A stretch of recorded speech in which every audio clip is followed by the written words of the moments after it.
अरे बच्चों, आज हम लोग चैप्टर 2 मैक्रो इकोनॉमिक्स का कवर करेंगे जिसका नाम है एग्रीगेट ऑफ नेशनल इनकम। लेकिन उससे पहले मेरे प्यारे बच्चों, कुछ चीज आप समझ लो, ठीक है। पिछले चैप्टर में हम लोग ने इंट्रोडक्शन ऑफ मैक्रो इकोनॉमिक्स पढ़ा, जहां हमने पढ़ा कि मैक्रो इकोनॉमिक्स होता क्या है, क्यों हम लोग मैक्रो इकोनॉमिक्स पढ़ रहे हैं, ठीक है। बेसिकली अगर बताऊं तो मैक्रो इकोनॉमिक्स वो ब्रांच ऑफ इकोनॉमिक्स है जो कि डील करता है एग्रीगेट से। किस चीज से डील करता है? एग्रीगेट से। समझ में आया? ठीक है। लेकिन मैंने उस वीडियो में ऑब्जेक्टिव कवर नहीं किया था कि मैक्रो इकोनॉमिक्स का ऑब्जेक्टिव क्या है। तो ऑब्जेक्टिव है भैया 4 पीस, ठीक है। और वो क्या है? पहला, सस्टेनेबिलिटी, अर्थात कि तुम इकोनॉमिक यानी पूरे कंट्री का अच्छे से डेवलपमेंट कर पाओ। समझ में आया? दूसरा चीज है भाई प्राइस स्टेबिलिटी। प्राइस स्टेबिलिटी का मतलब क्या होता है कि देखो, अभी जैसे ईरान और अमेरिका का जो वॉर चल रहा है, उसके चलते पेट्रोल का प्राइस बढ़ या घट सकता है ना, बढ़ेगा ही, ठीक है। तो उस प्राइस के बढ़ने और घटने को कंट्रोल करके रखना, दैट इज कॉल्ड स्टेबिलिटी लेकर के आना। तो प्राइस स्टेबिलिटी, ठीक है, समझ गए। फिर एक्सटर्नल बैलेंस। एक्सटर्नल यानी जो बाहरी दुनिया में जो भी चल रहा है उन सभी से आप कैसे खुद को बैलेंस आउट कर पाते हो, खुद को अच्छे से कंट्रोल कर पाते हो। और लास्टली जो आपको चाहिए वो है सोशल ऑब्जेक्टिव। सोशल ऑब्जेक्टिव जैसे लोग को जॉब प्रोवाइड करना, है ना, इंफ्रास्ट्रक्चर डेवलप करना, वगैरह वगैरह वगैरह, ठीक है। तो ये 4 कॉन्सेप्ट्स है, ये 4 ऑब्जेक्ट्स है किसके? मैक्रो इकोनॉमिक्स के। यहां पे चैप्टर फर्स्ट का पूरा चीज कवर हो जाता है। एक दो चीज अगर बचता हो तो प्लीज नीचे कमेंट करना, मैं तुम्हें पक्का बता दूंगा, ठीक है। 2 हम लोग स्टार्ट करते हैं जिसका नाम क्या है? एग्रीगेट ऑफ नेशनल इनकम या national income and it's aggregate. अब समझना भाई, यहां आगे बढ़ने से पहले तुमने पढ़ा था पिछले चैप्टर जिसका नाम था इकोनॉमी टेरिटरी। याद है क्या होता है इकोनॉमिक टेरिटरी? ऐसा ज्योग्राफिकल एरिया जो कि किसी सिंगल गवर्नमेंट के द्वारा गवर्न हो और जिसमें हवा, पानी यानी air, water and land cover होता है। एम्बेसीज भी कवर होते हैं। क्यों एम्बेसीज कवर होते हैं अगर तुम बता सको तो नीचे कमेंट में बताना, तब तक हम लोग आगे बढ़ते हैं। तो भाई इस इकोनॉमिकल टेरिटरी में ना कुछ चीज प्रोड्यूस किया जाता है, ठीक है, प्रोड्यूस किया जाता है, ठीक है, मतलब बनाया जाता है। और 2 ही चीज आप प्रोड्यूस करते हो, या तो सर्विसेज यानी जैसे मैं टीचर हूं तो मैं आपको क्या दे रहा हूं? सर्विस दे रहा हूं, या तो सर्विसेज या तो ऐसा चीज जिसको हम लोग गुड्स कहते हैं, ठीक है। बेसिकली हम लोग फोकस होंगे गुड्स के ऊपर, ठीक है। गुड्स क्या होता है? वो सारा आइटम जो किसी भी कंज्यूमर के सेटिस्फैक्शन को, नीड को पूरा करे, या कह लो नीड को सेटिस्फाइड करे, वो गुड्स है। समझ में आ गया? ठीक।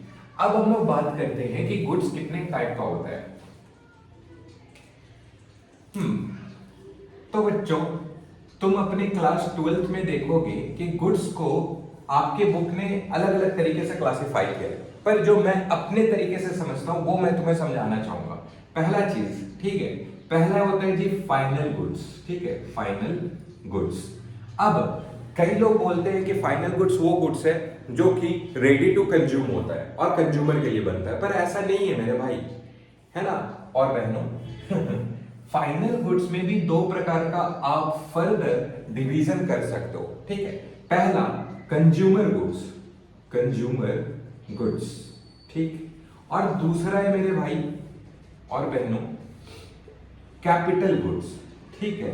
अब देखो, तुम क्लास 11th में भी पढ़ाई लिखाई करके आए हो तो थोड़ा मोड़ा तो समझ होना चाहिए ना, ठीक। अब सुनो मेरे भाई, जब हम लोग बात कर रहे हैं कंज्यूमर गुड्स के बारे में, तो ये वो गुड्स है जो कंज्यूमर कंज्यूम करेगा डायरेक्टली, उसमें फर्दर कोई चीज ऐड करने का जरूरत नहीं है उसको, ठीक है। अब जैसे मेरे बात को समझना, जैसे एक कंज्यूमर ने टीवी खरीदा तो टीवी वो खरीद के सीधा सीधा यूज कर सकता है। जैसे उसने कार खरीदा तो वो सीधा सीधा कार लेकर के यूज कर सकता है, बढ़िया, ठीक है। जैसे उसने एक बिल्डिंग लिया तो बिल्डिंग को भी वो सीधा सीधा क्या कर सकता है? यूज कर सकता है, ठीक है। इसके सिवा भाई ब्रेड को भी वो सीधा सीधा पका के खा सकता है, या कुछ जो भी उसको करना है वो कर सकता है, ठीक है। मिल्क को भी वो सीधा सीधा खा सकता है। तो ये सब क्या है भाई? कंज्यूमेबल गुड्स है, कंज्यूमर गुड्स है।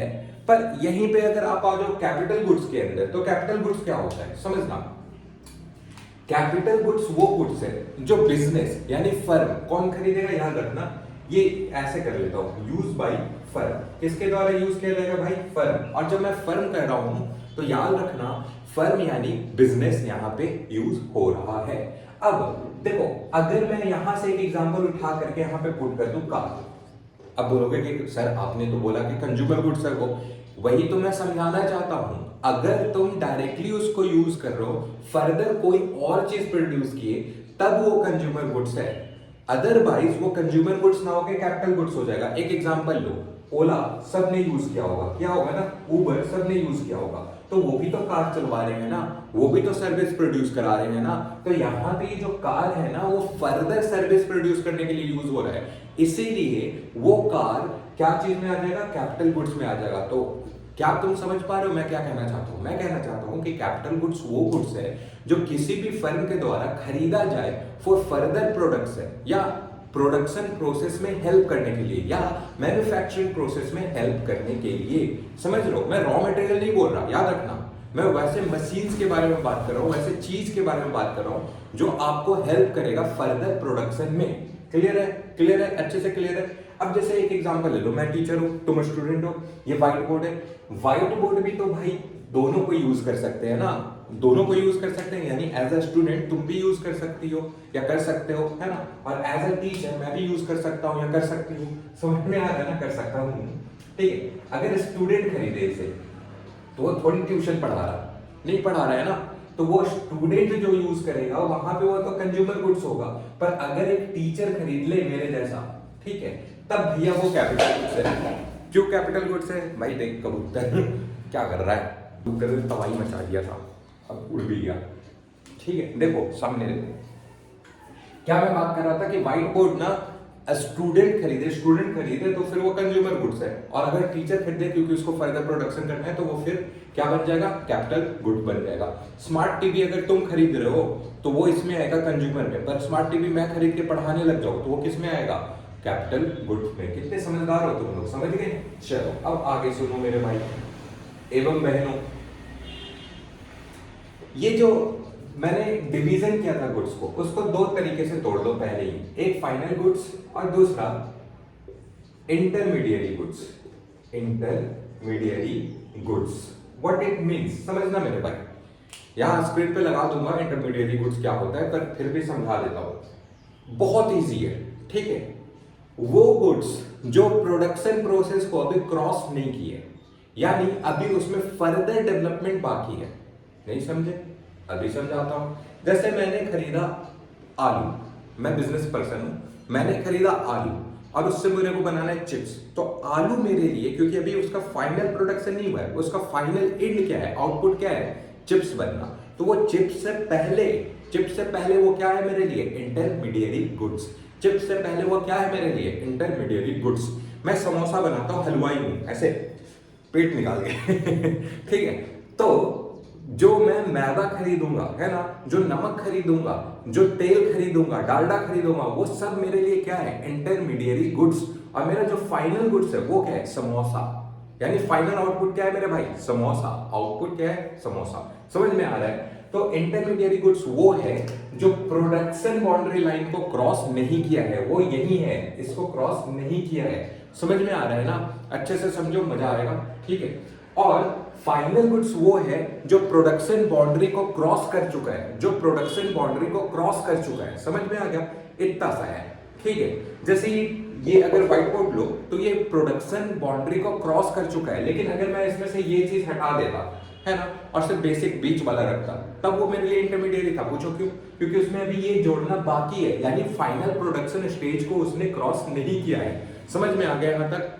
देखो, इसके सिवा तुम गुड्स को क्लासिफाई कर सकते हो durable goods, non durable goods और सेमी ड्यूरेबल गुड्स के नाम से। पर इसको हम लोग क्लासिफाई कैसे करते हैं, कैसे पहचाने कि कोई चीज ड्यूरेबल है, नॉन ड्यूरेबल है या सेमी ड्यूरेबल है? सिंपल है, लाइफ स्पैन के थ्रू आप पता कर सकते हो। जैसे अगर कोई भी गुड्स 3 ईयर एंड प्लस चल रहा है तो वो क्या है जी, वो ड्यूरेबल गुड्स है। जैसे टीवी ले लो, रेफ्रिजरेटर ले लो, कार ले लो, ट्रक ले लो, ये सब क्या है भैया, ये सब है ड्यूरेबल गुड्स। कंप्यूटर ले लो, लैपटॉप ले लो, वो सब ड्यूरेबल गुड्स हो गया। नॉन ड्यूरेबल गुड्स क्या आएगा बताओ?